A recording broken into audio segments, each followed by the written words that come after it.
நம்முடைய தியானத்திற்காக சங்கீதம் 27:1 வாசிக்கலாம். சங்கீதம் 27:1.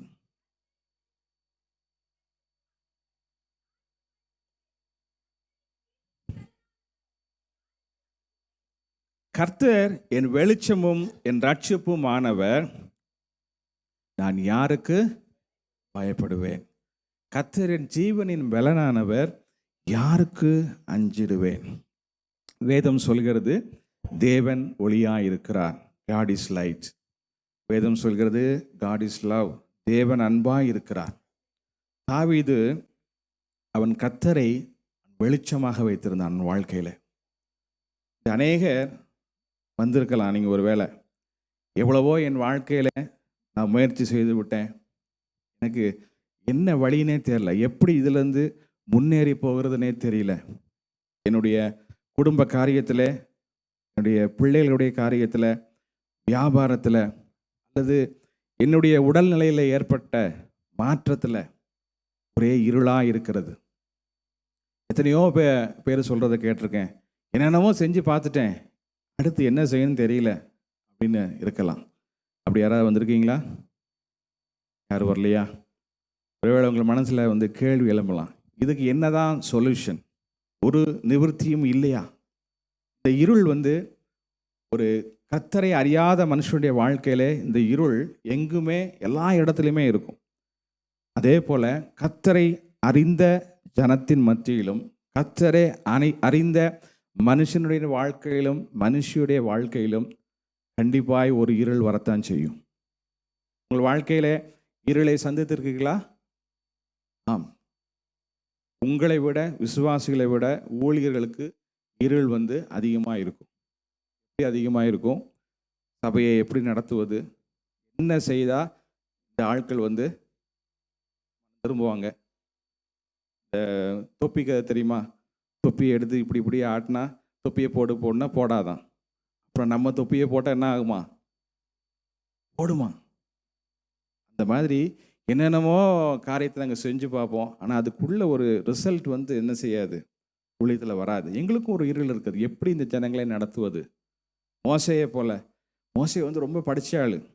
எகிப்தில் எல்லா சாஸ்திரத்திலையும், குங்ஃபூரில், கராத்தையில், குதிரை ஏற்றத்தில், எல்லா சாஸ்திரத்திலையும் படித்தாலே என்ன செய்ய முடியல, என் ஜீவனை எடுத்துக்கோங்க ஆண்டவரே அப்படின்ட்டான். அவனுக்கே அந்த நிலைமைன்னா எங்களுக்கு எந்த நிலைமை யோசித்து பாருங்கள். ஊழியத்தில் ஒரு இருள் எல்லா ஊழியக்காரங்களுக்கும் உண்டு. சபைக்கு உள்ளிருந்தும் பிரச்சனை இருக்கும், சபைக்கு வெளியிருந்தும் பிரச்சனை இருக்கும். நல்லா கேட்டுக்கோங்க. சபைக்கு வெளியில் பிரச்சனை இருந்துச்சுன்னா சபை வளரும். சபைக்கு உள்ள பிரச்சனை இருந்துச்சுன்னா என்ன ஆகும்? சபை தேயும். ஆகவே இந்த இருள் நம்முடைய வாழ்க்கையில் எல்லா இடத்துலையுமே இருக்கிறது. நாம் எப்படிப்பட்ட ஒரு உலகத்தில் வாழ்கிறோம் என்றால், இருளும் ஒளியும் கலந்த ஒரு உலகத்திலே வாழ்கிறோம். ஒரு ஒளியின் ராஜ்யம் என்று ஒன்று உண்டு, அது பரலோகம். அங்கு இருளுக்கு இடமே இல்லை. இன்னொரு ராஜ்யம் உண்டு, இருளினுடைய ராஜ்யம். அங்கே ஒளிக்கு இடமே இல்லை, அதுதான் நரகம், பாதாளம். இன்னொரு ராஜ்யம் உண்டு, அதுதான் பூமி. இருளும் ஒளியும் கலந்த ஒரு ராஜ்யம். ஆதியாகமத்திலே தேவன் வெளிச்சத்தையும் இருளையும் வெவ்வேறாக பிரித்தார் என்று சொல்லப்பட்டிருக்கிறது. நமக்கு கொடுக்கப்பட்டது 12 மணி நேரம் வெளிச்சம், 12 மணி நேரம் இருள். இந்த உலகத்தில் நாம் வாழ்கிற பொழுது, கிறிஸ்தவ வாழ்க்கையில் அவருக்கு உண்மையாய் நடக்கும் பொழுதும், நம்முடைய வாழ்க்கையில் எப்படி முன்னேறி போவது, எப்படி இந்த பிரச்சனையை தாண்டி செல்வது, எப்படி இந்த பொருளாதார பிரச்சனைகளிலிருந்து எப்படி வெளியே வருவது, எப்படி நம்முடைய குடும்ப சிக்கல்களிலிருந்து, உறவு சிக்கலிலிருந்து எப்படி வெளியே வருவது, பிள்ளைகளுடைய வாழ்க்கை ஒரு டைவர்ஸ் ஆகிறது போல இருக்கிறதே, என்ன செய்யலாம் என்ற ஒரு இருள் சில பேருடைய வாழ்க்கையில் இருக்கலாம். உங்களுக்கு ஒரு நல்ல செய்தி. யோவான் 1:5 சொல்கிறது, அந்த ஒரு ஒளி இருளிலே பிரகாசிக்கிறது, இருளானது அதை பற்றி கொள்ளவில்லை. நாம் இந்த உலகத்திற்கு ஒளியை கொடுப்பதற்கு அழைக்கப்பட்டிருக்கிறோம். நாம் அந்த ஒளி அல்ல. நாம் மெய்யான ஒளியாக இயேசு கிறிஸ்துவை பிரதிபலிப்பதற்கு, அவரை உள்வாங்கிக் கொண்டு பிரகாசிப்பதற்கு அழைக்கப்பட்டவர்கள். ஆமென். நம்மை இந்த உலகத்தினுடைய எந்த இருளும் பற்றி கொள்ள முடியாது. ஆமென். பற்றி கொள்ள முடியாது. யோவான் 1:9 சொல்கிறது. எஸ், உலகத்திலே வந்து எந்த மனுஷனையும் எந்த மனுஷியையும் பிரகாசிக்கிற ஒளியே அந்த மெய்யான ஒளி. யார் அந்த மெய்யான ஒளி? நம்முடைய கர்த்தராகிய இயேசு கிறிஸ்து. ஹல்லேலூயா.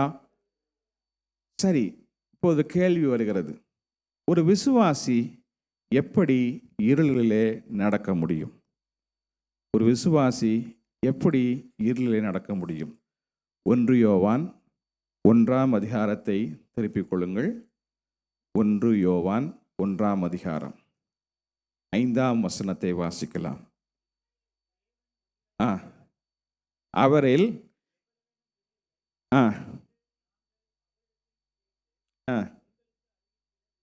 விசேஷமாக இருக்கிறது. அதுக்கு அடுத்த வசனத்தை பாருங்க. நாம் அவரோடு ஐக்கியப்பட்டவர்கள் என்று சொல்லியும் இருளிலே நடக்கிறவளாய் இருந்தால் சத்தியத்தின்படி நடவாமல் பொய் சொல்லுகிறவளாய் இருப்போம். பாருங்க, நாம் அவரோடு ஐக்கியப்பட்டிருக்கிறோம், சபையோடு ஐக்கியப்பட்டிருக்கிறோம், கிறிஸ்துவோடு ஐக்கியப்பட்டிருக்கிறோம், அப்படியே சத்தியத்திலே நடக்கிறோம். இது சபைக்கு வெளியே உள்ளவங்களுக்கு சொல்லப்பட்டதல்ல, சபைக்கு உள்ள உள்ளவங்களுக்கு எழுதப்பட்டவைகள் தான் எஃபீசியல்ஸ் என சொல்லப்படுகிற நிருபங்கள். சபைக்கு உள்ள இருக்கிறவங்களுக்கு தான் யோவான் எழுதுறாரு. இந்த அன்பின் யோவான் 1 இயேசுவே இந்த உலகத்தின் ஒளி என்று அறிமுகப்படுத்தினவர்.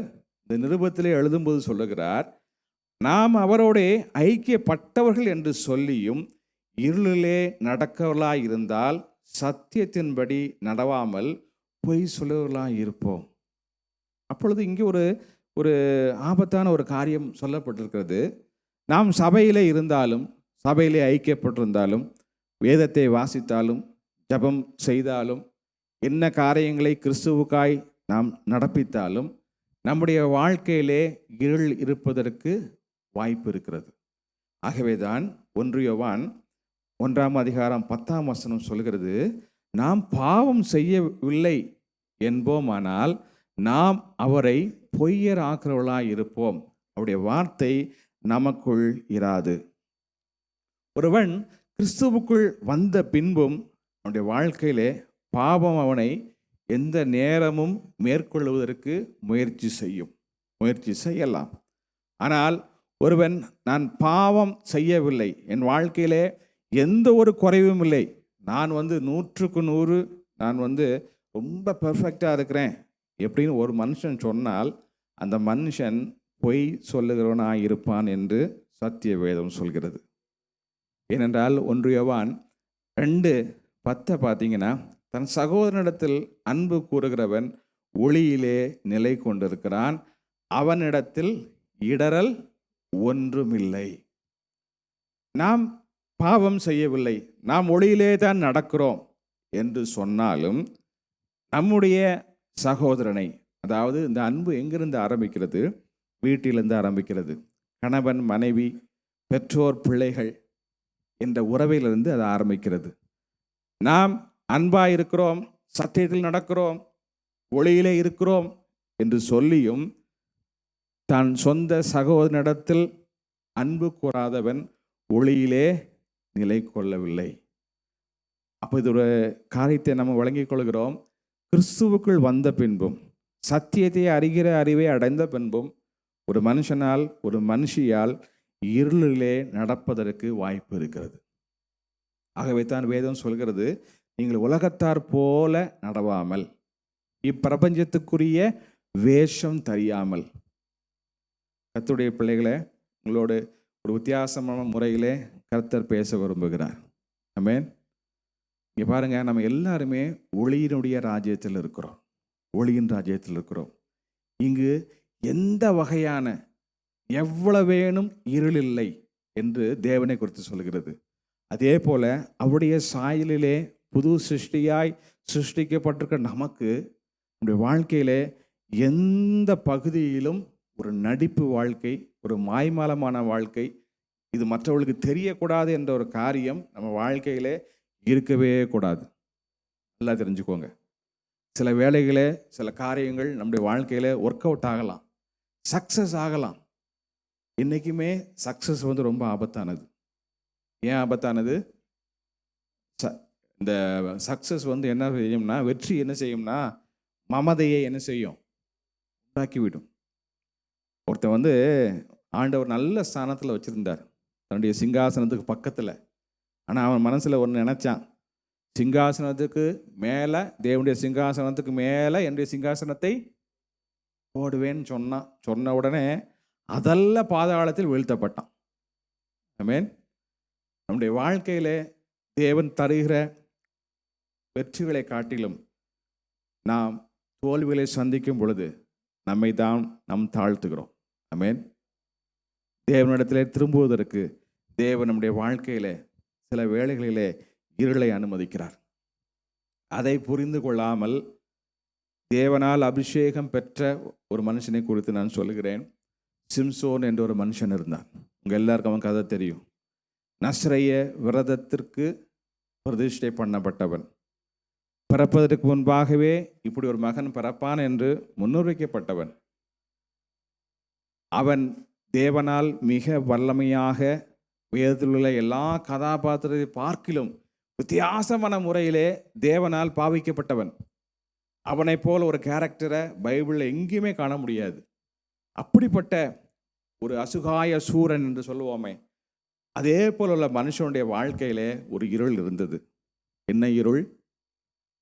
அவனுடைய வாழ்க்கையில் எது தேவனுக்கு பிரியமில்லாததோ, எது அவனுக்கு செய்யக்கூடாது என்று கட்டளை கொடுக்கப்பட்டதோ, அந்த கட்டளைகளை எல்லாம் தன்னுடைய வாழ்க்கையிலே கொஞ்சம் கொஞ்சமாய் மீற ஆரம்பித்தான். அப்பொழுது அந்த இருள் அவனை பற்றி கொள்ள ஆரம்பித்தது. தேவன் கிருபையாய் இருக்கிறார், தேவன் இரக்கமுள்ளவராய் இருக்கிறார், தேவன் மனதுருக்கமுள்ளவராய் இருக்கிறார் என்ற ஒரு காரியத்தை இந்த சிம்சோன் மிக தவறாக புரிந்து கொண்டான். அன்பான தேவனுடைய பிள்ளைகளே, நம்முடைய வாழ்க்கையில மிக மிக ஒரு ஆபத்தான ஒரு காரியம் என்னவென்றால், தேவன் நம்மோடு இல்லாத ஒரு சூழ்நிலையிலே தேவன் இருக்கிறார் என்று நம்புவதுதான். ஆமென். இதுதான் சிம்சோனுடைய வாழ்க்கையில் நடைபெற்றது. அவன் என்ன நினைச்சா, தெலீலாவோடு ஒரு சிநேகம் இருந்தது. அவன் அங்கே போய் தெலீலாட்ட போய் தன்னுடைய நீண்ட கூந்தலுக்கு பேன் பார்க்க போனான். அப்பொழுதும் எதிரிகள் வந்து விட்டார்கள் என்று சொன்ன பொழுது தேவன் கிருபையா அவன் மேல் இறங்கினார். ஆனால் அது அவனுக்கு எவ்வளவு நாட்கள் நீடிக்கும் என்று அவனுக்கு தெரியவில்லை. ஆகவே மேயர் கன்ஃபெஷன் வாழ்க்கையில் ஒரு நாள் ஒர்க் அவுட் ஆகாது. நீங்கள் வேத வசனத்தை எடுத்து மனப்பாடம் பண்ணலாம். எத்தனையோ 1000 ஸ்தோத்திர பலி என்று ஒரு புத்தகம் இருக்கிறது கேள்விப்பட்டேன். நிறைய மற்றவங்க ஸ்லோகங்களை சொல்கிற மாதிரி இங்கே ஸ்லோகங்களை சொல்லலாம். ஆனால் தாவீது சொல்கிற மாதிரி சங்கீதம் 23 நான் மரண இருளின் பள்ளத்தாக்கில் நடந்தாலும் ஆமேன் பயப்படேன், தேவரே என்னோடு கூட. அந்த ஒரு அஷூரன்ஸ் வேணும், அஷூரன்ஸ் வேணும். என்னதான் நடந்தாலும் சரி, கர்த்தர் என்னை கைவிட மாட்டார். ஏனென்றால் நான் அவருடைய வழியிலே, அவருடைய வெளிச்சத்திலே, அவருடைய ஒளியிலே நடக்கிறேன் என்ற ஒரு உறுதிப்பாடு நம்முடைய இதயத்தில் வேணும். ஆமென். அது எப்பொழுது நம்முடைய வாழ்க்கையில் வரும்? நாம் ஒளியிலே நடக்கும் பொழுது. என்றைக்குமே ஆவிக்குரிய ஒரு காரியத்துக்கும் உலக பிரகாரமான காரியத்துக்கும் ஒரு கனெக்ஷன் உண்டு. முதலாவது ஒரு வீழ்ச்சி எங்கு வருகிறது என்றால் ஆவிக்குரிய நிலைமையிலே வருகிறது. சிம்சோனுடைய வாழ்க்கையை பாருங்க. அவன் வாழ்க்கையிலே தேவன் வைத்த அந்த மகா பெரிய தரிசனத்தை அவன் இழந்து விட்டான். அவனுக்கு கண்ணு நல்லா தான் இருந்தது, தெளிவாக பார்த்து தான் போனான், தேனை செத்த மிருகத்தில் சாப்பிட தான் போனான், கண் நல்லா தான் இருந்தது. ஆனால் அந்த பரம தரிசனத்திற்கு அவன் கீழ்ப்படியாமல் போகும் ஒரு சூழ்நிலையிலே அதிலேயே தொடர்ந்து பயணிக்கும் பொழுது தன்னுடைய மாம்ச கண்களும் பிடுங்கப்படக்கூடிய ஒரு சூழ்நிலைக்கு தள்ளப்பட்டான். ஆமென். நம்முடைய வாழ்க்கையில் நம்முடைய சரீரத்தில் வரக்கூடிய சில காரியங்கள் அல்லது பிசாசு கொண்டு வருகிற சில காரியங்கள் அவருடைய வீழ்ச்சிக்கு மூல புள்ளி, ஆரம்ப புள்ளி எங்கு இருக்கிறது என்றால் நம்முடைய ஆவிக்குரிய வாழ்க்கையில் இருக்கிறது. ஆமென். சிம்சோனுடைய கண்கள் பிடுங்கப்பட்டது. கண்கள் பிடுங்கப்பட்ட பின்புதான் அவனுக்கு அந்த பரம தரிசனம் திரும்ப வந்தது. என்ன புண்ணியம்! நல்ல சித்திரத்தை என்ன செய்யணும்? விற்று என்னமோ சொல்லுவாங்களே, கண்ணை விற்று சித்திரத்தை வாங்கி என்ன புண்ணியம்? ஆனால் தேவன் அவன் மேல் கிருபையாக இருந்து 3000 பேரரை அழிப்பதற்கு அவன் மூலமாய் தேவன் கிரியை செய்தார். ஆகவே தான் நீதிமொழிகள் 29:18 சொல்கிறது, தீர்க்க தரிசனம் இல்லாத இடத்தில் ஜனங்கள் சீர்கொட்டு போவார்கள், வேதத்தை காக்கிறவனோ பாக்கியவான். இதைத்தான் இந்த யோவான் சொல்றான். நீங்கள் ஒளியிலே நடக்கிறேன் என்று சொல்லியும் நீங்கள் சத்தியத்தின்படி நடவாமல் ஒரு வாழ்க்கையை வாழ்ந்தால் அந்த மனுஷன், அந்த மனுஷி, அந்த விசுவாசி இருளிலே நடக்கிறான் என்று யோவான் சொல்லுகிறார். சரி, அது என்ன நீதிமானின் வழி? அப்போ ஒரு மனுஷனுடைய வாழ்க்கையில, கர்த்தருடைய பிள்ளையுடைய வாழ்க்கையில இருள் இருப்பதற்கு வாய்ப்பு இருக்கிறது. அப்போ நீதிமானின் வழி என்ன? அதே யோவான் 1 யோவான் 1:9 வாசியுங்கள். நம்முடைய பாவங்களை நாம் அறிக்கையிட்டால் பாவங்களை நமக்கு மன்னித்து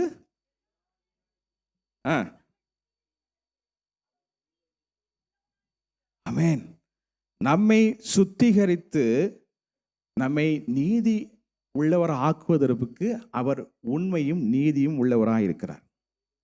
அப்போ ஒருவன் ஒளியிலே நடக்கிறேன் என்று சொன்னால் தன்னுடைய வாழ்க்கையிலே அந்த பரிசுத்தமாகுதல் ஒவ்வொரு நாளும் அது இருந்து கொண்டே இருக்க வேண்டும். ஆமென்.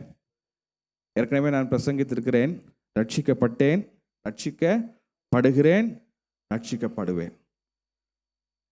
யார் தன்னுடைய வாழ்க்கையிலே தொடர்ந்து அந்த நீதியின் பாதையிலே, அந்த பக்தி முயற்சியிலே, தேவனுடைய கிருபையை முன்னிட்டு, அவர் மேல் வைத்த விசுவாசத்தை முன்னிட்டு தொடர்ந்து பிரயாசப்படுறாங்களோ அவர்கள் நீதிமான்கள் ஆக்கப்பட்டு கொண்டே இருக்கிறார்கள். ஆமென். அதைத்தான் வேதம் சொல்லுகிறது, பரிசுத்தமாகுதல்.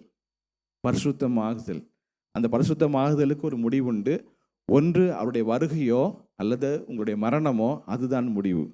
அதுதான் விசுவாச வாழ்க்கையின் முடிவு. ஏனென்றால் நாம் எதெல்லாம் நாம் விசுவாசித்து நாம் செய்கிறோமோ, விசுவாசிக்கிறோமோ, அந்த காரியத்தை நம் சொந்த கண்களால் நாம் பார்க்க போகிறோம். ஆமென்.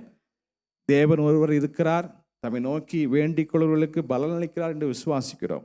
ஒருவேளை கர்த்தராகிய இயேசு கிறிஸ்துவை இன்று நீங்கள் முகமுகமாய் தரிசிக்காவிட்டாலும், இந்த நீதியின் பாதையில் நடக்கும் பொழுது, இந்த உலகத்திலே நம்முடைய கண்ணை மூடும் பொழுது, நம்முடைய கண்ணை மறுமையிலே திறக்கும் பொழுது, நாம் பார்த்த, விசுவாசித்த, வாசித்த அநேக காரியங்களை நம் கண்கூடாய் பார்க்க முடியும்.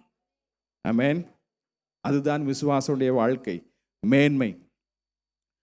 1 யோவான் 2:1-2 சொல்கிறது, என் பிள்ளைகளே, நீங்கள் பாவம் செய்யாதபடிக்கு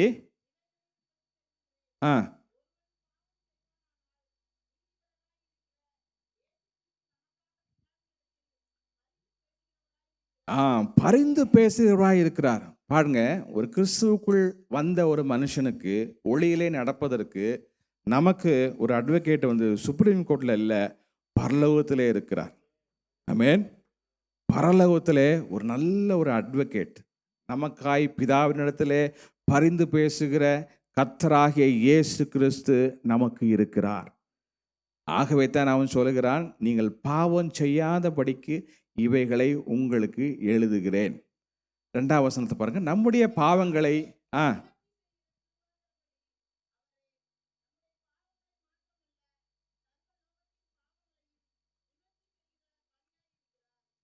இங்க பாருங்க, இந்த 2ஆம் வசனத்துல 2 பாவங்களை சொல்றாரு. முதல் பாவம் என்ன?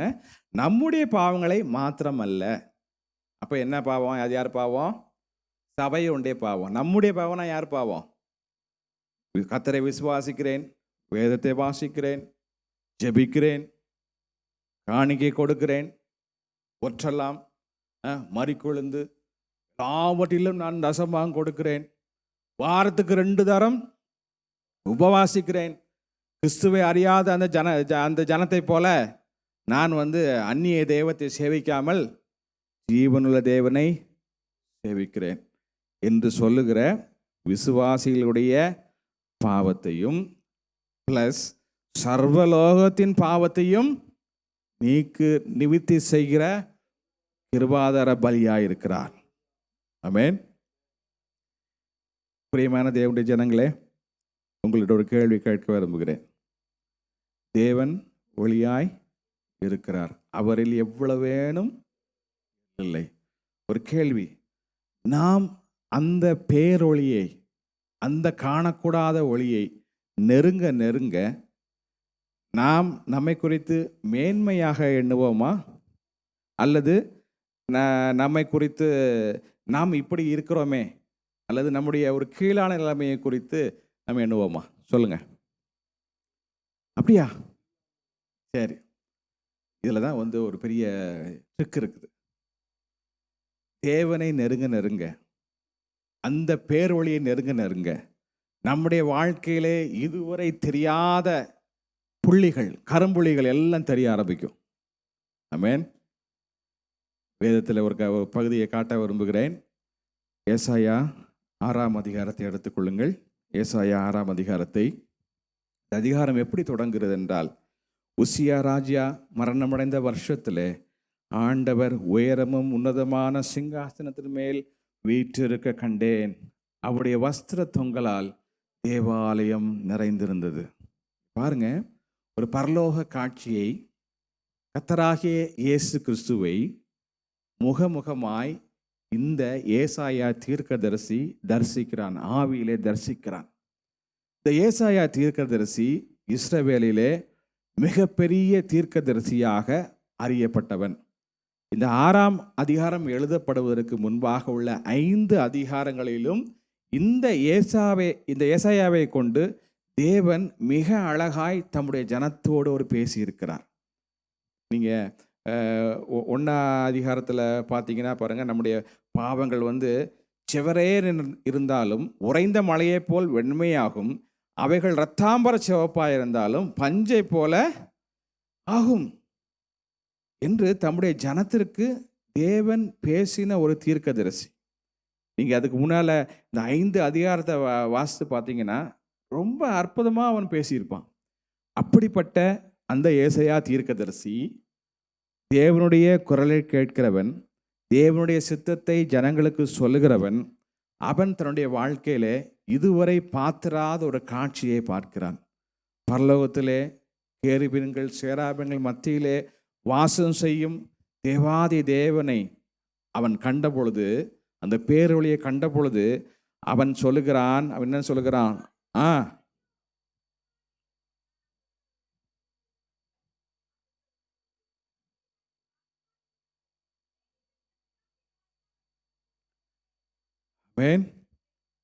பாருங்க, சாதாரண ஒரு மனுஷன் அல்ல, இஸ்ரவேலிலே ஒரு சாதாரண குடியானவன் அல்ல, இஸ்ரவேலுடைய ஒரு பெரிய தீர்க்கதரிசி, தேவனால் பயன்படுத்தப்படுகிறவன். அவன் அந்த பேரொளியை காணும் பொழுது அவன் சொல்லுகிறான், ஐயோ அதமானேன், அசுத்த உதடுள்ள மனுஷன், அசுத்த உதடுள்ள ஜனங்களின் நடுவிலே வாசம் செய்பவன் என்று கதறுகிறான். இதுதான் ஒளியிலே நடக்கிறவருடைய வாழ்க்கை. என்ன சொல்லக்கூடாது? ஒளியில் நடக்கிறவங்க, நான் சரியாதான் இருக்கேன், என் மேல தப்பு சொல்லுங்கம்மா, என் மேல தப்பு இல்லை. யார் மேலதான் தப்பு இருக்கு? அவர் மேலதான் தப்பு இருக்கு, இவர் மேலதான் தப்பு இருக்கு. நான் என்னதான் செய்றேன்? ஆலயத்துக்கு வரேன், அந்த ஒருத்தன் ஜெபம் பண்ணானே, இவங்கள மாதிரிலாம் இல்லை ஆண்டவரே, அதற்காக உண்மை சோத்தரிக்கிறேன். என் மேலே தப்பு இல்லை பாஸ்டர், மனைவி மேலே தான் என்ன இருக்கு, அவ்வளோ தப்பு இருக்குது. குடும்பத்தில் எல்லா பிரச்சனையும் காரணமே யார் தான்? மனைவி தான். பாஸ்டர், என் குடும்பத்தில் எல்லா பிரச்சனையும் காரணம் என் மாமியார் தான். ஆனால் ஏன்ட்ட என்ன இல்லை, ஒரு தப்பு இல்லை, ஏன்னா நான் ஒளியிலே நடக்கிறேன். ஆனால் உங்களுக்கு ஒரு ரகசியம் சொல்லுகிறேன், எவன் தேவனிடத்தில் நெருங்கி நெருங்கி கிட்டி சேர்கிறானோ அவன் தேவனுடைய மகத்துவத்தையும் தேவனுடைய பரிசுத்தையும் காணும் பொழுது தன்னுடைய இழிநிலையும் காணுவான். ஆமென். நான் கிறிஸ்துவுக்குள் வந்த பின்பு எனக்கு சின்ன வயசில் நான் செஞ்ச சில காரியங்கள் எனக்கு ஞாபகம் வரும். சே, நம்ம இப்படிப்பட்ட ஆளாக இருந்திருக்கோமா. எனக்கு என்ன ஒரு ப்ராப்ளம்னா, எனக்கு கொஞ்சம் கை நீளம். அப்படின்னா நீங்கள் திருடுற ஆள்னு நினைக்காதீங்க. நான் பேங்க்கில் வேலை பார்க்க முடியாது. யாரையும் டப்புன்னு என்ன செஞ்சிருவேன், அடிச்சிருவேன். சின்ன வயசுல எனக்கு அந்த பழக்கம் உண்டு. ஒரு முறை நீங்கள் சொன்னால் நம்ப மாட்டீங்க, எனக்கு 5 வயது 5 வயது இருக்கும்போது பெற்றோர்கள் சொல்லி தான் எனக்கு தெரியும், டாக்டரை அடிப்பதற்கு திரும்ப உள்ளே ஓடுறேன் நான் கிளினிக்குள்ளே. எதுக்குன்னா எனக்கு ஊசி போட்டாராம். அந்த டாக்டர் வேறு யாரும் கிடையாதுங்க, எம்ஜிஆர் அமைச்சரவையில் அமைச்சராக இருந்தார். ஹண்டே என்று சொல்லக்கூடிய ஒரு டாக்டர். பின்னாட்களே அமைச்சரானார். பாருங்க, 5 வயசுலேயே அமைச்சர் அடிக்க போயிருக்கேன். என்ன பரவாயில்ல, போயிட்டு போகுது. அவர் இல்லை இப்போ. அவங்க அவர் ஃபேமிலி டாக்டர் சிறுவைத்தூரில். அப்போது சின்ன ஒரு மனுஷனுடைய எண்ணங்க எப்போ இருக்கு, சிறு வயது முதல்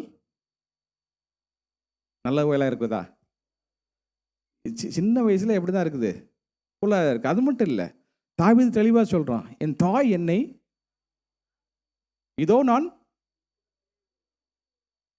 அப்போ வந்து டிஎன்ஏ, அதில் உள்ள ரிபோசோம், அதில் உள்ள சைட்டோபிளாசம், மைட்டோகாண்ட்ரியா, பிளட் செல்லு, எலும்பு, நரம்பு, இது எல்லாமே எப்படி தான் இருக்குது, அது கொஞ்சம் மோசமாக தான் இருக்குது. ஆகவே தான் வேதம் சொல்கிறது, ஒருவன் கிறிஸ்துவுக்குள் இருந்தால், ஆமென், பழையவைகள் எல்லாம் எல்லாம் புதிதாயின. இப்போ ஒரு மனுஷன் ஒளியிலே நடக்கிறேன் என்று சொன்னால், அவன் இதுவரை பயணத்திலே கொண்டு வந்த சில சரக்குகளை அவன் விட வேண்டும். ஆமென். அவன்தான் ஒளியிலே நடக்கிறவன். நான் சீக்கிரமா முடிச்சிடுறேன். இந்த வெளிச்சத்திலே நடக்கிறவங்க, நான் சொன்ன மாதிரி, மற்றவருடைய குறைகளை காணாமல் தன்னுடைய அவல நிலையை, தன்னுடைய துர்க்குணத்தை அவள் காணுவாங்க. அப்போ தான் அவங்க வந்து கிறிஸ்துவை போல மாற முடியும். ஆகவே தான் வேதம் சொல்கிறது, தன் பிழைகளை, மற்றவருடைய பிழைகளை கண்டுபிடிப்பவன் யாருன்னு சொல்லலை, தன் பிழைகளை. அந்த மாதிரி ஒரு எண்ணம் இருந்துச்சுன்னா, உண்மையில சொல்கிறேன், உங்கள் குடும்பம் ஒரு குட்டி பரலோகமாக இருக்கும். நான் கேரண்டிங்க, அதுக்கு நான் கேரண்டி. ஆமென். அது என்ன, தன் பிழைகளை உணர்கிறவன். ஒருவேளை நீங்கள் ஏதோ ஒரு தவறு செய்து விட்டீர்கள். இப்போ நீங்கள் நினைக்கிறீங்க, நான் அப்படி பேசிக்க கூடாதுல்ல. சில பேர் சொல்கிறத கேட்டிருக்கீங்களா? அவங்க பேசும்போது சொல்லுவாங்க, நான் அப்படி பேசியிருக்க கூடாது, நான் கொஞ்சம் அவசரம் பட்டுட்டேன். என்னைக்கு அந்த உணர்வு வருகிறதோ, நீங்கள் ஒளியிலே நடக்கிற ஜனமாக இருப்பீங்க. ஆமென். வேதத்தில் புதிய ஏற்பாட்டில் இன்னொரு மனுஷனை காட்டுறேன். சவுல் என்ற ஒரு மனுஷன் இருந்தான். அவனுக்கு எபிரேய பாஷையிலே சவுல் என்று பெயர், கிரேக்க பாஷையிலே பவுல் என்று பெயர். சவுல் வந்து பவுலாக கன்வெர்ட் ஆகலை, ஒரே பேர் தான். எபிரேய பாஷையில் ஒரு மாதிரியும் கிரேக்க பாஷையில் ஒரு மாதிரியும் இருக்கும். நம்ம வந்து இயேசுவை வந்து யெஷுவா என்று சொல்லுகிறோம் அல்லவா, அது என்ன பாஷை தெரியாது. ஐயோ பிரதர், எங்களுக்கு தமிழே ஒழுங்காக தெரியாது, இல்லை எபிரேய கிரேக்குவா. யெஷுவா என்று சொல்லப்படுவது கிரேக்கத்தில் சொல்லப்படுகிற இயேசுடைய பெயர். ஆனால் எபிரேயத்தில் இயேசு என்ற பெயருக்கு சரியான ஒரு பெயர் என்னவென்றால் யோசுவா. இருக்கான்ல, மோசேயுடைய சிஷ்யன், அந்த யோசுவா தான் இயேசுடைய பெயர், யோசுவா. சரி, இந்த பவுல் என்ன பண்ணா, கிறிஸ்துவை அறிவதற்கு முன்பாக அவனுக்கு என்ன விவரம் தெரிஞ்சது, எனக்கு எல்லா தியாலஜியும் என்ன செய்யும் தெரியும். இந்த இயேசு குறித்து பிரசங்கிக்கிறாங்களே, அவங்க எல்லாம் தேவதூஷணம் சொல்கிறாங்க. அந்த மேல் வீட்டு அறையில் எல்லாரும் வந்து அந்நிய பாஷையில் பேசும் பொழுது எல்லாம் குடிச்சிட்டு ஒளர்றாங்க. ஏன்னா நான் வேதத்தை வந்து என்ன பக்கமாக ஒரு இது பெறலாமல் நான் படிச்சிருக்கேன், எனக்கு எல்லாமே எனக்கு என்ன செய்யும் தெரியும் அப்படின்னு என்ன செஞ்சான், குதிரையில் தமஸ்கு வீதியில் போயிட்டு இருந்தான். போனதுக்கப்புறம் என்னாச்சு, கர்த்தராகிய இயேசு கிறிஸ்து, அதாவது நான் ஏசாயால சொன்னேன்லவா, ஏசாயா கண்ட அதே அந்த ரூபத்தில் அவரை சந்திக்கிறார். அடிமையின் ரூபத்தில் அல்ல, உயிர்த்தெழுந்த அந்த மகிமையின் பிரகாசத்தோடு அவர் சந்திக்கிறார். சந்திக்கும் பொழுது இந்த பவுலுடைய கண்கள் ரெண்டும் என்னாச்சு? கூடாச்சு. ஆண்டவர் சில வேளைகளில் அப்படி தான் பண்ணுவார். பவுலை மாதிரி ரொம்ப பெருமையாக இருக்கிறவங்க, சில பேருக்குள்ள பார்த்தீங்கன்னா ஆவிக்குரிய பெருமை ரொம்ப இருக்கும். பொதுவாக உங்களுக்கு ஒரு உண்மையும் சொல்கிறேன், ஊழியக்காரங்களுக்கு எப்படி இருக்கும்?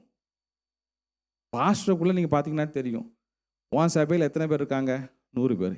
எங்கள் சபையில் 500 பேர் இருக்காங்க. பாஸ்டர் உங்கள் சபையில் எவ்வளோ காணிக்க வருது? 1,00,000 ரூபா. எங்கள் சபையில் 1,00,000 ரூபா காணிக்க கொடுக்குறதே 100 பேர் இருக்காங்க. இதான் என்னது? தேவன் அருவருக்கிற 2 முக்கியமான பாவம் உண்டு. விபச்சாரம், கொலை எல்லாம் அப்புறம் தான் வருது. 2 காரியம். ஒன்று என்னென்னா பொய், இன்னொன்று என்னது? பெருமை. வேதத்தில் எங்கேயுமே நான் விபச்சாரக்காரருக்கு எதிர்த்து நிற்கிறேன்னு சொல்லலை. விபச்சாரக்காரையும் தண்டிப்பார், அவங்களையும் டீல் பண்ணுவார். ஆனால் யாரெல்லாம் பெருமையாக இருக்காங்களோ, தங்களுடைய நிலைமைக்கு மிஞ்சி என்றாங்களோ, அவளுக்கு தேவன் எதிராக நிற்பாராம். எவ்வளோ பயங்கரமானது! நமக்கு ஒரு சாதாரண லோக்கல் ரவுடி எழுத்துனால என்ன ஆகுது? பயமாக இருக்குது. ஆனால் தேவன் எழுத்துனா என்ன ஆகும்? ஆமாம், இந்த பவுல் அப்படிதான். அவனுக்கு பைபிள் எல்லாம் நல்லா தெரியும், வசனம்லாம் ஒழுங்காக சொல்லியிருப்பான் போல, சபையில் மனப்பாடமா. அவனுக்கு எல்லாம் தெரியும்னு நினச்சிட்டு இருந்தான். ஆண்டவர் என்ன பண்ணார்? கண்ணை ரெண்டையும் நொல்லையாக்கிட்டாரு. அப்புறம் அவன் என்ன ஆச்சுன்னா, அவன் கைகளாக கொடுக்கிறவளை தேடினான். எனக்கு எல்லாம் தெரியும்னு சொன்னவன் என்னாச்சு? அவங்க ஒரு வீட்டில் தங்கியிருந்தான். அந்த 3 நாள் கண்ணு தெரியாதப்போ, தம்பி இந்த பாத்ரூம் எங்கே இருக்குது? உங்களுக்கு தான் எல்லாம் தெரியுமே. ஐயோ கண்ணு தெரியாதுங்க.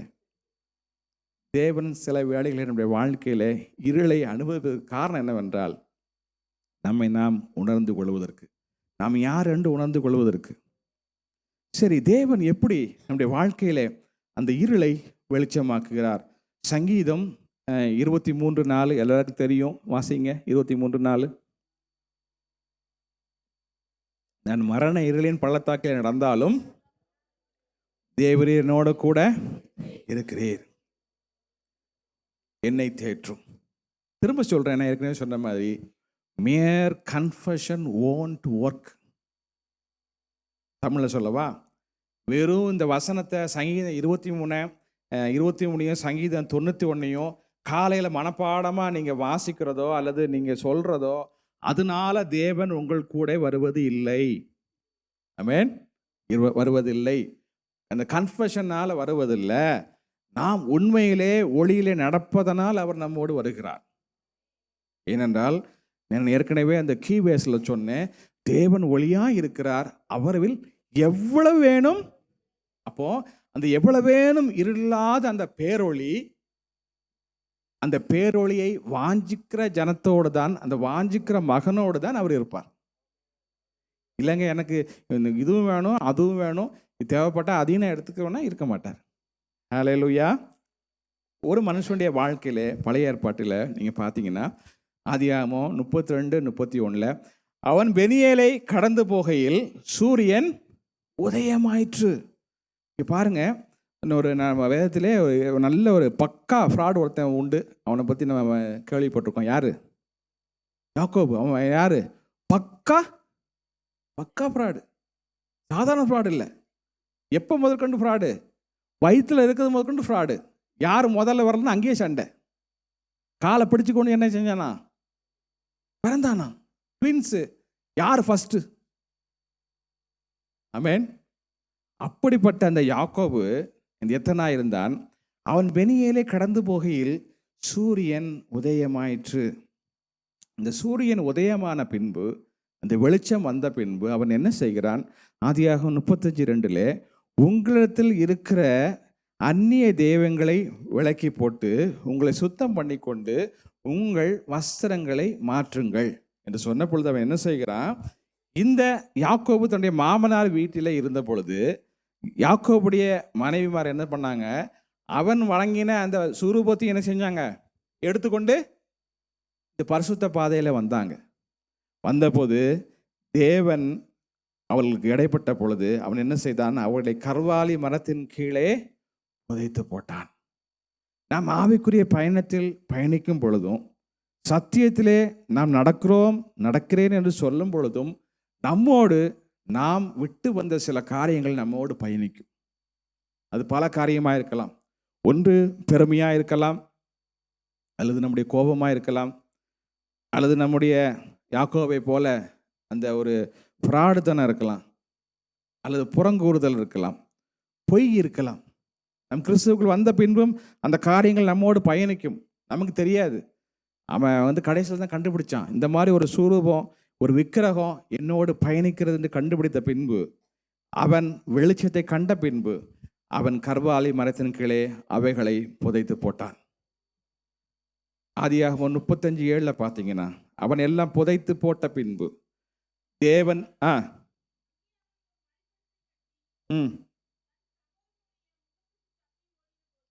போதும். இங்கே பாருங்க, வீட்டில் போய் வாசித்துக்கோங்க.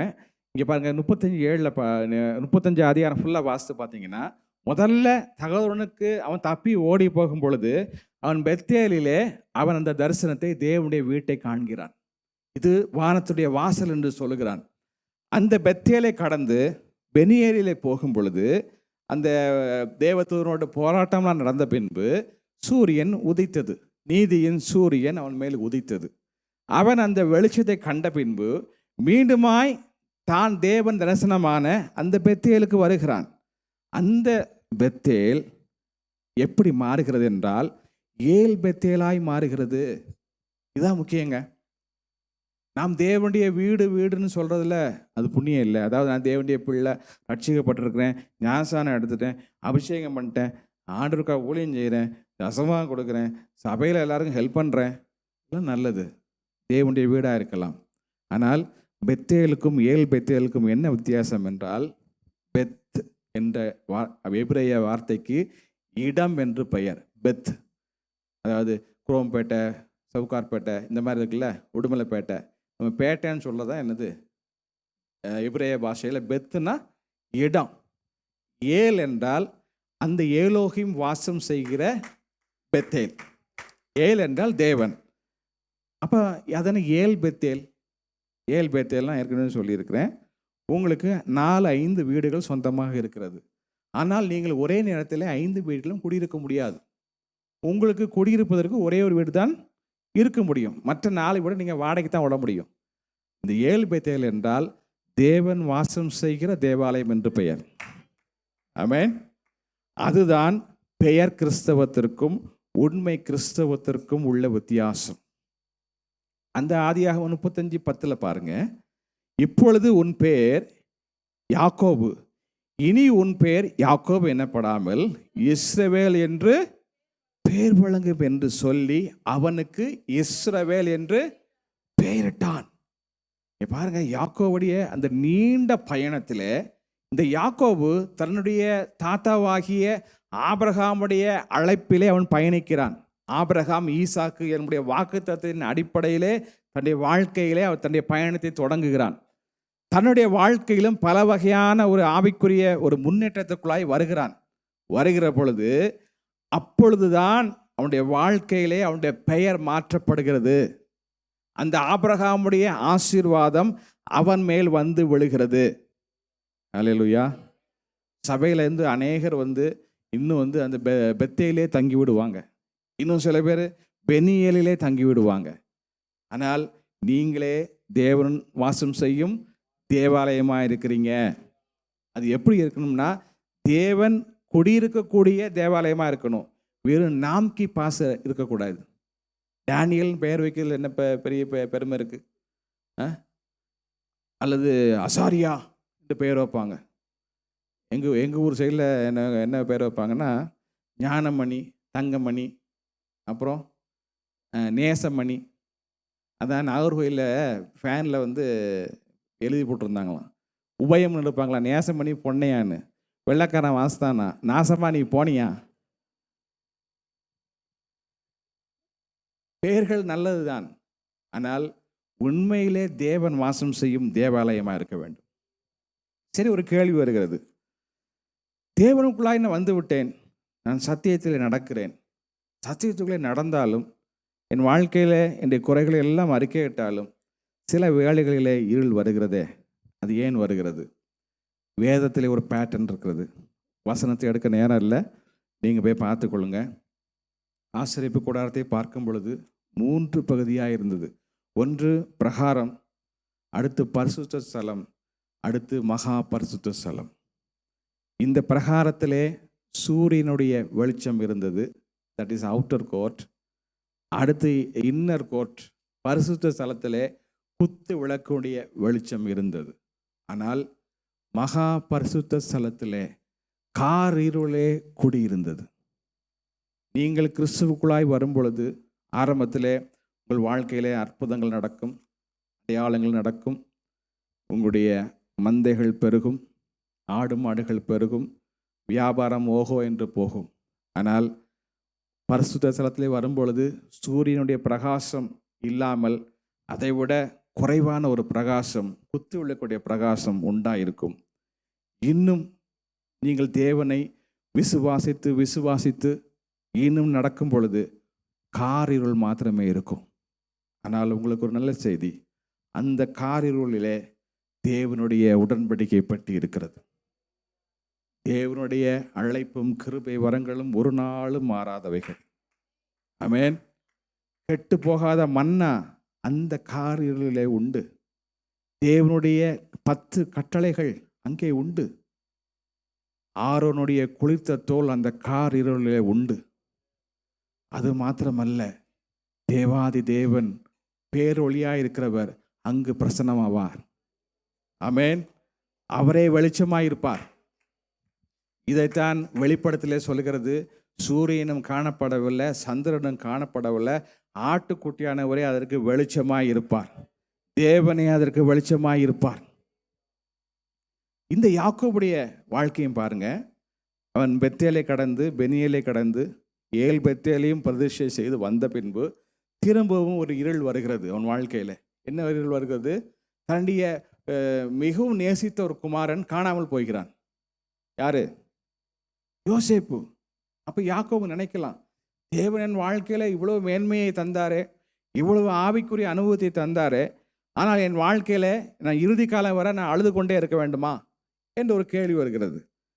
ஆனால் தேவனுடைய முன்னறிவை யாரும் புரிந்து கொள்ள முடியாது, எந்த மனுஷனாலும் புரிந்து கொள்ள முடியாது. ஆகவே தான் அவர் நமக்காய் வைத்திருக்கலை எந்த கண்ணும் காணவில்லை, எந்த காதும் கேட்கவில்லை, யாருடைய இருதயத்திலும் அது தோன்றவில்லை என்று வேதம் சொல்கிறது.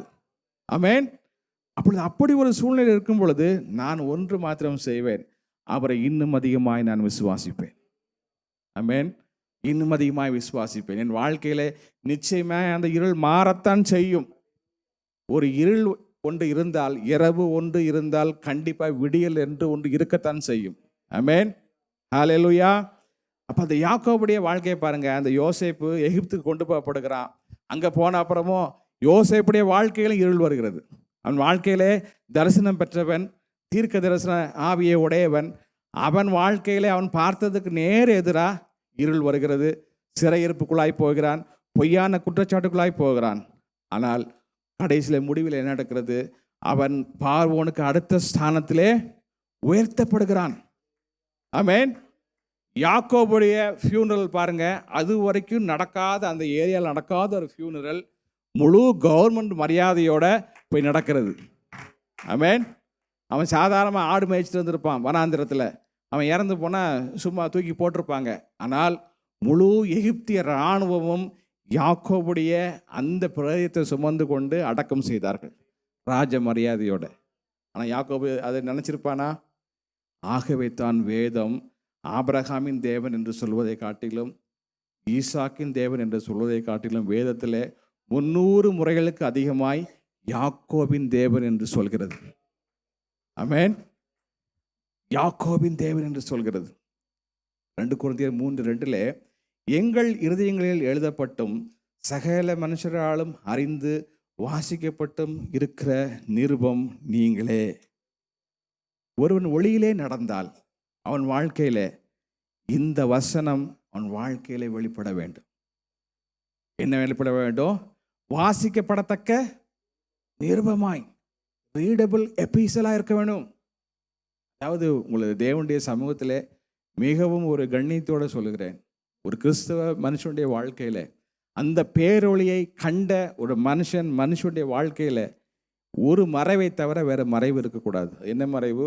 நான் இருக்கிறேன், என்னுடைய உடலை மறைப்பதற்கு ஆடை அணிந்திருக்கிறேன். இந்த மறைவை தவிர வேறு எந்த மறைவும் நம்ம வாழ்க்கையில் இருக்கக்கூடாது. ஆமென். அப்படிப்பட்ட ஒரு வாழ்க்கையை வாழத்தான் நாம் அழைக்கப்பட்டிருக்கிறோம். ஆங்கிலத்தில் சொல்லப்படுகிறது, you are our epistle written in our hearts, known and read by all men. சொல்லுங்க, எல்லா மனுஷராலும் வாசிக்கப்படுகிற நிருபமாக இருக்க வேண்டும். அதாவது என்ன அர்த்தம்னா, உங்கள் புக்கை, லைஃப் புக்கை ஓப்பன் பண்ணிங்கன்னா அந்த புக்கை வந்து எல்லாராலும் என்ன செய்யணும்? புரியுதா நான் என்ன சொல்கிறேன்? புரியுதா? ஒளிவு மறைவு இல்லாத ஒரு வாழ்க்கை தான் ஒளியிலே நடக்கிற வாழ்க்கை. பேரொளியோட ஒளியோடைய ஐக்கியப்பட்டிருக்கிற வாழ்க்கை. ஆகவே தான் மத்தேயு 5:37 இயேசு கிறிஸ்து மலைப்பிரசங்கில் சொன்னார், உள்ளதை உள்ளதென்றும் இல்லதை இல்லதென்றும் சொல்லுங்கள், இதற்கு மிஞ்சினது தீமையினால் உண்டாயிருக்கும். யாராவது கூட ஒரு கேள்வி கேட்குறாங்க அப்படின்னா அதுக்கு 3 பதில்கள் தான் இருக்க முடியும் வேதத்தில். ஒன்று, ஆம். இட்லி சாப்பிட்டீங்களா? சாப்பிட்டேன். கிறிஸ்தவரா? கிறிஸ்தவன் தான். இல்லை, சர்டிஃபிகேட்டில் ஒரு மாதிரி இருக்குது, இங்கே ஒரு மாதிரி இருக்குது. அது வந்து ஒளியில் நடக்கிற அனுபவம் அல்ல. ஆம். இல்லை. ஞாயிற்றுக்கிழமை 9 மணிக்கு வந்தீங்களா? வரவில்லை. உங்களை வரவேற்கிறோம். இந்த ஆம் இல்லை 3வது பதில் இருக்கிறது. இயேசுவே சொன்னார், பதில் சொல்ல விரும்பவில்லை. ஆமென். அதுவும் சொல்லலாங்க. இப்போ ஒருத்தர் கேட்குறாங்க, யாராவது, தினேஷை பற்றி உங்களுக்கு தெரியுமா பாஸ்டர்? தினேஷுடைய ரகசியங்கள் சொல்லுங்க அப்படின்னா பதில் சொல்ல விரும்பவில்லை. உனக்கு எதுக்கு? புரியுதா? அப்போது நம்ம வாழ்க்கையில் 3 பதில் தான் சொல்ல முடியும். என்ன பதில் சொல்ல முடியும்? ஒன்று, ஆம், இல்லை, பதில் சொல்ல. இது 3 சொன்னாதான் நீங்கள் ஒளியிலே நடக்கிற ஜனங்களாக இருக்க முடியும். அந்த பேரொளியோடு ஐக்கியப்பட்டிருக்கிற ஜனங்களாக இருக்க முடியும். எதுவுமே வந்து கஷ்டம் கிடையாதுங்க. பயிற்சியும் முயற்சியும் தான் திருவினையாக்கும். தேவன் வந்து உங்களுக்கு கிருபையை கொடுத்திருக்கிறார், அந்த பலனை கொடுத்திருக்கிறார். அந்த பலன் உங்களுக்குள்ளாய் கிரியை செய்கிறது. ஜஸ்ட் நீங்கள் முயற்சி செஞ்சு பார்த்தீங்கன்னா முடியுங்க. பொய்யை வந்து மேற்கொள்றதுக்கு ஒரு நல்ல ஒரு டெக்னிக்கை சொல்லித்தரேன், ஃபாலோ பண்ணுங்க. சின்ன விஷயத்தை கூட பொய் சொல்லாமல் இருந்து பாருங்க, பெரிய விஷயத்துல அதே பழக்கம்தான் வரும். ஆமென். நான் ஜஸ்ட்டு உங்கள் மனைவி வேலை பார்க்குறாங்களாம் கேட்டான், ஆமான்னு சொல்லியிருந்தா இந்நேரம் இங்கேருந்து இருப்பேன். எவ்வளோ கிறுக்கு பைய பார்த்தீங்களா? அவனுக்கே தெரியல, ஆனால் எனக்கு வாயில் எப்படி தான் வருது, டிசைன் பண்ணியாச்சு அந்த வார்த்தை தான் வருது. ஏன்னா என் மனசில் அதான் இருக்குது, சிந்தனையில் அதான் இருக்குது. அப்புறம் வாயில் தான் என்னதான் வரும்? இருதயத்தின் நிறைவினால். அப்போ இருதயமே வந்து பொய்யால் இருக்குது, நம்மளை மறைக்கணும், நம்மளை நல்லா காட்டிக்கணும் அப்படின்னு நினச்சா வாயில் வர்றது எப்படி தான் இருக்கும்? பொய்யாக தான் இருக்கும். 2 கொரிந்தியர் 4:6 சொல்லுகிறது, இருளில் இருந்து வெளிச்சத்தை பிரகாசிக்க சொன்ன தேவன் இயேசு கிறிஸ்துவின் முகத்தில் உள்ள தமது மகிமையின் அறிவாகிய ஒளியை தோன்ற பண்ணும் பொருட்டாக எங்கள் இருதயங்களிலே பிரகாசிக்கிறார். ஆமென். எல்லாம் சொல்லுங்க, எங்கள் இருதயங்களிலே பிரகாசிக்கிறார். பழைய ஏற்பாட்டுக்கும் புதிய ஏற்பாட்டுக்கும் அதான் வித்தியாசம். பழைய ஏற்பாட்டில் மோசே 40 நாள் இருந்து அவருடைய முகப்பிரகாசம், அவருடைய மோசையுடைய சரீர முகத்திலே அது பிரகாசித்தது, ஜனங்கள் முக்காடிட்டு கொண்டாங்க. புதிய ஏற்பாட்டில் நாம் சாதாரண ஆட்களாக இருக்கிறோம், நம்மளை சுற்றி ஒளிவட்டம் இல்லை, ஆனால் அந்த கிறிஸ்து நம்முடைய இருதயங்களிலே அவர் பிரகாசிக்கிறார்.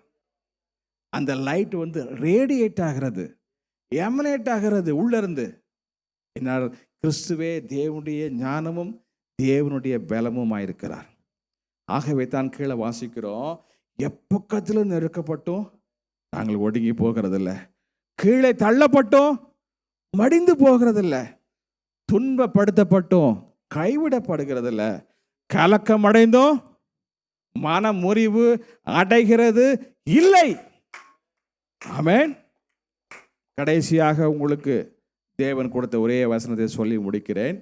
இப்படி நீங்கள் ஒளியிலே நடந்தால், தேவன் ஒளியாயிருக்கிறார், அவரில் எவ்வளவேனும் இருளில்லை, இந்த வசனத்தை நீங்கள் விசுவாசித்து உங்கள் வாழ்க்கையிலே நடக்கிற ஜனங்களாயிருந்தால், காரில் வரட்டும், பணப்பிரச்சனை வரட்டும், வியாதி வரட்டும், குடும்பத்தில் பிரச்சனைகள் உண்டாகட்டும், வேலை ஸ்தலத்திலே நெருக்கங்கள் உண்டாகட்டும், தொழிலிலே நஷ்டங்கள் உண்டாகட்டும், உங்கள் மந்தைகளிலே ஆடுகள் இல்லாமல் போகட்டும், திராட்சை ரசம் இல்லாமல் போகட்டும், எல்லாம் நடந்தாலும் உங்களுக்கு ஆண்டவர் சொல்கிற காரியம் நீதிமொழிகள் 4:18 நீதிமானுடைய பாதை நடுப்பகல் வரைக்கும் அதிகமாய் பிரகாசிக்கிற சூரிய பிரகாசம் போல் இருக்கும்.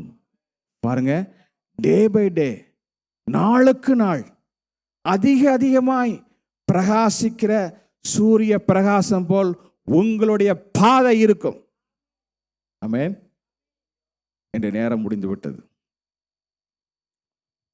தேவனுடைய ஜனங்களே, கர்த்தர் உங்களோடு பேசியிருக்கிறார். ஒருவேளை உங்கள் வாழ்க்கையில் ஏதாவது ஒரு டார்க்னஸ், எப்படி எப்படி நம்ம மூவ் பண்ணணும், எப்படி சால்வ் பண்ணணும் தெரியாமல் இந்த இதில் மாட்டிக்கிட்டேனே, என்னுடைய மதியினத்தெல்லாம் மாட்டிக்கிட்டேனே, எப்படி வெளியே வர்றது என்று யாராவது நீங்கள் நினச்சி ஏதோ ஒரு காரியத்தை நினச்சி வந்திருந்தா, உங்களுக்கு ஒரு நல்ல செய்தி. தேவன் ஒளியாக இருக்கிறார். அவர்கள் எவ்வளவு இருள் இல்லை. நீதிமானுடைய பாதை நடுப்பகல் வரைக்கும் அதிகமாய் பிரகாசிக்கிற சூரிய பிரகாசம் போல் இருக்கும். சூரியனை விட 7 மடங்கா 1000 மடங்கு பிரகாசம் உள்ள ஒரு இயேசு கிறிஸ்து நமக்கு உண்டு. அவருடைய முக பிரகாசம் நம்முடைய இருதயங்களிலே பிரகாசிக்கும் பொழுது நம்முடைய பாதையில் உள்ள எந்த காரியம் அது விலகி போகும். இப்படி பனியை பார்த்து மேகம் விலகி போகுதோ, நெருப்பில் மெழுகு உருகி போகுதோ, அதே போல் உங்கள் வாழ்க்கையிலே இருளாயிருக்கிற பர்வதங்கள் எல்லாம் அது உருகி போகும். நீங்கள் செய்ய வேண்டியது ஒன்று தான். அவரோடு ஐக்கியப்பட்டிருக்கிறேன், ஒளியிலே ஐக்கியப்பட்டிருக்கிறேன் என்று சொல்லுவீர்கள் என்றால் உங்களுடைய வாழ்க்கை எல்லாராலும் வாசிக்கப்பட்டும் நேசிக்கப்பட்டும் இருக்கிற ஒரு திறந்த புத்தகமாய் நிருபமாய் இருக்க வேண்டும். ஆகவே நம்மில் உள்ள இந்த பிரபஞ்சத்துக்குரிய வேஷத்தை தெரியாமல், இருளுக்குரிய ஆயுதங்களை எடுக்காமல் ஒளியின் ஆயுதங்களை நாம் தரித்து கொள்ள கடவோம். ஆமென். எல்லாரும் கண்களை மூடலாம். கர்த்தர் சில பேரோடு தெளிவாய் பேசியிருக்கிறார். என் வாழ்க்கையில் இருள் அதிகமாக இருக்கிறது, நான் என்ன செய்யணும்னு தெரில. ஒரு நிமிஷம் எழுந்து நிற்கலாமா? உங்களுக்கு நான் ஜெபிக்க போகிறேன். ஆண்டவரே, என் வாழ்க்கையில் இருளை அகற்றும் என்று சொல்கிறவங்க தயவு செய்து ஆண்டவரை நோக்கி உங்கள் வலது கரத்தை உயர்த்திக் கொள்ளுங்க. எத்தனையோ நாள் ஜபித்து விட்டேன், ஒரு முன்னேற்றம் இல்லை ஆண்டவரை. என் வாழ்க்கையில் இது போகவே மாட்டேங்குது, எனக்கு என்ன செய்யன்னு தெரில, யார்கிட்ட போய் சொல்லணும்னு தெரில. ஆனால் பெர்சிஸ்டிங்காக இந்த வாழ்க்கையில் தொடர்ந்து ஒரு முள் குத்தி கொண்டே இருக்கிறது ஆண்டவரை. எப்பொழுது அந்த இருள் போகும்? தாவீதை போல சொல்லுங்க, தேவரீர் என் வெளிச்சமாக இருக்கிறீர், தேவரீர் என் விளக்கை ஏற்றுவீர். நான் மரண இருளின் பள்ளத்தாக்கிலே நடந்தாலும் பொல்லாப்புக்கு பயப்படேன், தேவரீர் என்னோடு கூட இருக்கிறீர்.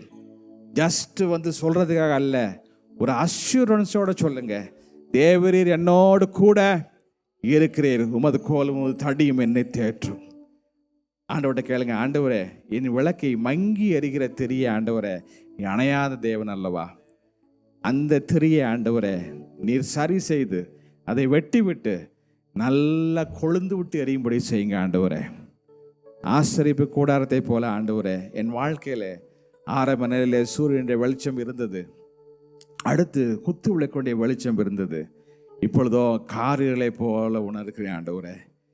என் வாழ்க்கையில நீரே பிரசன்னமாகி நீரே உங்களுடைய முக பிரகாசத்தை எனக்கு தரும்படியாய் கேட்கிறேன். உங்கள் வலது கருத்தை உயர்த்தி சொல்லுங்க, ஆண்டவர் உங்களுடைய இருளை வெளிச்சமாய் நிச்சயமாய் மாற்றுவார். ஹல்லேலூயா. எல்லாம் கரங்களை தட்டி இந்த பாடலை பாடலாம். தேவன் என் வெளிச்சம், இந்த பாடலை எல்லாம் கரங்களை தட்டி பாடலாம். ஹல்லேலூயா.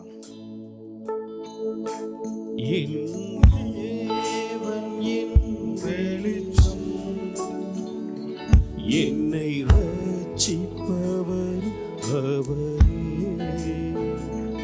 என் ஜீவனுக்காரனானவர். நான் யாருக்கு அஞ்ச மாட்டேன். தேவரின் வெளிச்சம் என்னை ரட்சிப்பவரும் அவரே. என் ஜீவனுக்காரணானவர். நான் யாருக்கும் அஞ்ச மாட்டேன். தள்ளிவிட்டாலும் அன்பர் இயேசுவை சேர்த்துக் கொள்வார். ஓரிவா மனசேகேரியான் தேவரீர் என் விளக்கை ஏற்றினீர். ஆமென். என் இருளை வெளிச்சமாய் மாற்றினீர். அவர் நிழலில் வைத்து காத்திடுவார். கன்மலை மேலேற்றி என்னை உயர்த்திடுவார். என்னை அவர் நிழலில் வைத்து காத்திடுவார்.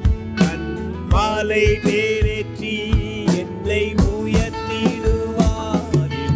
தேவரின் வெளிச்சம் என்னை ரட்சிப்பவரும் அவரே. என் ஜீவனுக்காரணானவர். நான் யாருக்கும் அஞ்ச மாட்டேன். ஆமென். தேவரீர் என் விளக்கை ஏற்றினீர். என் இருள் வெளிச்சமாய் மாறிச்சு. ஹல்லேலூயா. இந்த காலை வேளையில ஆராதனைக்கு ஆரம்பமாக இந்த வசனத்தை நம்ம வாசிச்சு இந்த ஆராதனை கர்த்தரை தொடங்கணும். கர்த்தர் நம்முடைய விளக்கை ஏற்றுகிறார். உடைய இருளை வெளிச்சமாய் மாற்றுகிறார். எந்த பகுதிகளிலெல்லாம் நீங்க இருளை சந்திக்கிறீங்களோ இன்னைக்கு ஆண்டவருடைய சமூகத்தில் ஒப்பு கொடுங்க. ஆண்டவரே, என் இருளை வெளிச்சமாய் மாற்றுகிறவர் நீர். அவருக்குள் ஜீவன் இருந்தது. அந்த ஜீவன் மனுஷருக்கு ஒளியா இருந்தது. இன்றைக்கு அவர் உங்க மத்தியிலே வந்தால், அவர் உங்க உள்ளத்துக்குள்ளே வந்தால், ஏல் பெத்தேலா மாறினா, வெறும் பெத்தேலா இல்ல, ஏல் பெத்தேலா மாறினா, தேவன் வாசம் பண்ணுகிற தேவ ஆலயமா நீங்க மாறினால், பிரைஸ் தி லார்ட், உங்கள் இருள் வெளிச்சமா மாறும். ஹல்லேலூயா. ஒப்பு கொடுக்குறீங்களா? ஒப்பு கொடுக்குறீங்களா? யாருக்கெல்லாம் அந்த ஜெப உதவி தேவை, யாருக்கெல்லாம் அந்த இருள் மாறணும்னு சொல்லி விரும்புறீங்களோ, ஹல்லேலூயா, உங்களுக்காக நான் ஜெபிக்க போறேன். ஹல்லேலூயா. உடைய வலது கையை உடைய இடது கையை உடைய மார்பில் வைத்துக் கொள்ளுங்க, நெஞ்சில் வைத்துக் கொள்ளுங்க. உடைய வலது கரத்தை ஆண்டவருக்கு நேரம் உயர்த்தி கேளுங்க. ஆண்டவரே, என் இருளை வெளிச்சமாய் மாற்றும். தேவரீர் என் விளக்கை ஏற்றுகிறீர். தேவரீர் என் விளக்கை ஏற்றுகிறீர். என் இருள் வெளிச்சமாய் மாறும். தேவரீர் என் விளக்கை ஏற்றுகிறீர். என் வெளிச்சம், என் இருள் வெளிச்சமாய் மாறும். ஹல்லேலூயா. அப்பதான் மான்களின் கால்களைப் போல கர்த்தர் நம்முடைய கால்களை மாற்றுகிறார். நான் மதுளை தாண்டுகிறேன், சேனைக்குள்ள பாயக்கூடிய ஒரு மகிமை நமக்குள்ளே பிரகாசிக்கிறது. ஆண்டவரே, கரம் உயர்த்தி இருக்கிற நம்முடைய பிள்ளைகளுக்காக நான் ஜெபிக்கிறேன் இயேசுவின் நாமத்தினால. ஆண்டவரே, நம்முடைய பிள்ளைகள் வாழ்வில் இருக்கிறதான கர்த்தாவே, இருளை வெளிச்சமாய் மாற்றும். இனி ஒரு நாள் யாருக்கு முன்னால் நாங்கள் வேஷம் போட வேண்டிய அவசியம் இல்லை. எங்களை மறைச்சு வாழ வேண்டிய அவசியம் இல்லை. நாங்கள் மற்றவர்களை குற்றப்படுத்தி ஐயோ அவங்க அப்படி, அவங்க இப்படி நடக்கிறாங்க சொல்லி சொல்லி சொல்லி எங்கள் ஜீவியத்தை நாங்கள் நஷ்டப்படுத்த வேண்டிய அவசியம் இல்லை. எங்கள் வாழ்க்கையை நாங்கள் உம்முடைய வெளிச்சத்திலே உற்று பார்க்க எங்களுக்கு நீ உதவி செய்ய வேண்டும் என்று நாங்கள் ஜெபிக்கிறோம். ஹோலி ஸ்பிரிட், உடைய சர்ச் லைட் உம்முடைய பிள்ளைகள் மேல வருவதாக. எல்லா விதமான இருளையும் வெளிச்சமாய் மாற்றுவீராக இயேசுவின் நாமத்தினால. இயேசுவின் நாமத்தினால நம்முடைய பிள்ளைகளுக்கு விரோதமாய் வெள்ளிக்கத்தாவை கிரியை செய்கிற அந்தகாரத்தினுடைய லோகாதிபதி நசரேயனாகிய இயேசுவின் நாமத்தினாலே நாங்கள் அத்தம் பண்ணுகிறோம். அவனை துரத்தி அடிக்கிறோம். இயேசுவே, ஜீவனாய் இருக்கிற வெளிச்சம் நம்முடைய பிள்ளைகளின் வாழ்விலே பிரகாசிப்பதாக. நம்முடைய பிள்ளைகளை நீர் தொடுமப்பா, கரண்டி தொடுங்க. Oh, touch them, Lord. The one touch will change their lives. One touch will change their lives, Lord. ஒரு தொடுதல் நம்முடைய பிள்ளைகளை மாற்றும் ஐயா. பிள்ளைகளை தொட்டதுக்காக நாங்கள் நன்றி செலுத்துகிறோம். ஹல்லேலூயா, ஹல்லேலூயா. உண்மையாகவே கர்த்தரை தொட்டார் என்று விசுவாசிக்கிறவங்க கரங்களை உயர்த்தி ஆண்டவருக்கு நன்றி சொல்லலாமா? ஹல்லேலூயா. Thank you, Lord. ஹல்லேலூயா. மறுபடியும் அந்த முதல்ல பாடின அந்த பாட்டை பாடி நான் மதிலை தாண்டுவேன். நான் கண்மலையில ஆண்டவர் எனக்கு அப்படிப்பட்டதான கால்களை தந்திருக்கிறேன். விசுவாசத்தோடு அந்த இருளை ஜெயித்திருக்கிறேன். இந்த வெளிச்சம் எனக்குள்ளே வந்திருக்கிறது. மான்களின் கால்களை தேவன் எனக்கு தந்திருக்கிறார். ஆமென். மதில்களை தாண்டிடுவேன். பாடலாமா?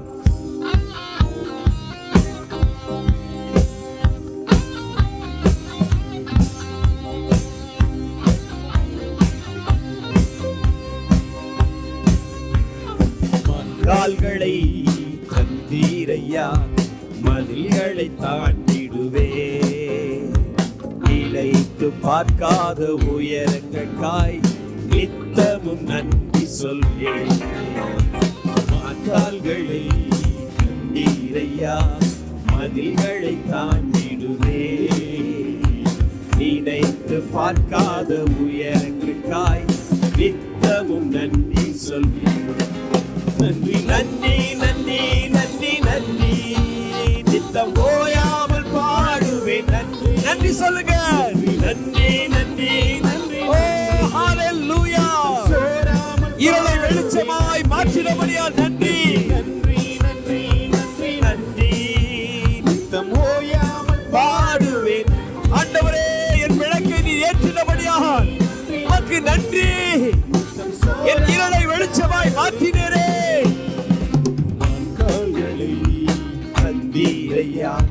மதில்களை தாண்டிடுவே. நினைத்து பார்க்காத உயரங்களுக்காய் நித்தமும் நன்றி சொல்லுவே. ஆமென். ஹalleluya. தேவரீர் என் விளக்கை ஏற்றினீர். என் இருள் வெளிச்சமாய் மாறிச்சு. இந்த வாழ்க்கையில் இருக்கிற எல்லா இருளும் வெளிச்சமாய் மாற்றின. தடுமாறி போகக்கூடிய சூழ்நிலைகளிலே தேவனுடைய புத்திசாலித்தனம். Yes Lord. Yes Jesus. ஆமென். தடுமாறின வேளையெல்லாம் தாங்கியே நடத்தினீரே. இனிமேல் தடுமாற்றமே இல்லை. நினைத்தவர் ஆமென். Yes Lord. தடுமாறின என் வேளையெல்லாம் தாங்கியே நடத்தினீரே. என் பக்கம் நிழலாய் நின்றவரே, என் பாதம் இடராம் சுமந்தவரே. என் பக்கம் நிழலாய் நின்றவரே, என் பாதம் இடராமல் சுமந்தவரே. நன்றி நன்றி நன்றி நன்றி நன்றி, நித்தம் ஓயாமல் பாடுவேன். ஓரி பாபா மாமா சேகரியா குரமை. நன்றி நன்றி. Yes Lord. நித்தம் சோரா